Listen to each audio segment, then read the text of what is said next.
ఉద్యోగులను విభజించే కుట్ర, ఉద్యోగులు ఆర్ఎస్ఎస్ కార్యకలాపాల్లో పాల్గొనడంపై నిషేధం, దాన్ని మోడీ సర్కార్ ఎత్తివేత సరికాదు.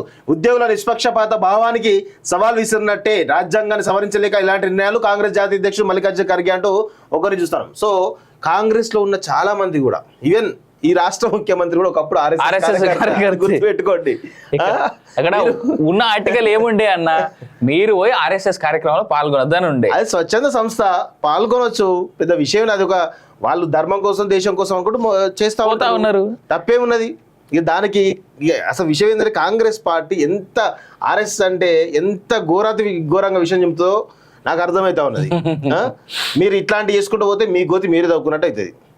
మీ పార్టీలోనే మెజారిటీ 25 to 30% ఆర్ఎస్ఎస్ కార్యకర్తలు ఉన్నారు. మరి దాని గురించి ఏం మాట్లాడుతావు? మరి బీజేపీ నచ్చని వాళ్ళు ఎవరైతే ఉన్నారో, కాంగ్రెస్ సంబంధించిన సిద్ధాంతాలు నచ్చిన వాళ్ళు ఎవరైతే ఉన్నారో వాళ్ళు ఇప్పటికి కూడా ఆర్ఎస్ఎస్ కార్యకర్తలు. ఇప్పటికి కూడా ఈవెన్ ఈ తెలంగాణ రాష్ట్ర ముఖ్యమంత్రి కూడా రేవంత్ రెడ్డి ఒక ఆర్ఎస్ఎస్ కార్యకర్త అనే విషయాన్ని గుర్తుపెట్టుకోండి. నేను రిక్వెస్ట్ చేసేది అంటే మల్లికార్జున ఖర్గే గారు, మీ పార్టీలో ఉన్నటువంటి ఆర్ఎస్ఎస్ కార్యకర్తలు అందరూ మీరు సస్పెండ్ చేయరు. భోపాల్కి ఎందుకు బదిలీ చేయాలట? ఓటుకు నోటు కేసుపై సుప్రీంకోర్టు కీలక వ్యాఖ్యలు. సీఎం నిందితుడైతే కోర్టులు ఎలా ప్రభావితం అవుతాయి? జాతీయ స్థాయి వ్యక్తులైతే కేసులు అయితే పాకిస్తాన్ కు మార్చాలా అంటూ చూస్తా ఉన్నాం. రైట్. తెలంగాణ సర్కార్ కీలక నిర్ణయం, పద్మశ్రీ అవార్డు గ్రహీతలకు పెన్షన్ నెల 25,000 అందజేత జీవో జారీ చేసిన ప్రభుత్వం. నైస్.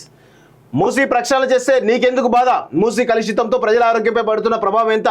మూసీ ప్రక్షాళనను కాళేశ్వరంతో పోల్చి మీ దోపిడి గుర్తు చేస్తున్నావా? కేటీఆర్ కు ప్రశ్నలు సంధించిన కాంగ్రెస్ అంటూ ఒకరు చూస్తా ఉన్నాం.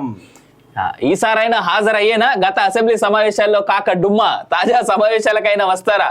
గులాబీ ఎమ్మెల్యేలనే పంపుతారా? బీఆర్ఎస్ పార్టీ నుంచి ఇంకా రాని క్లారిటీ అంటూ చూస్తున్నాం.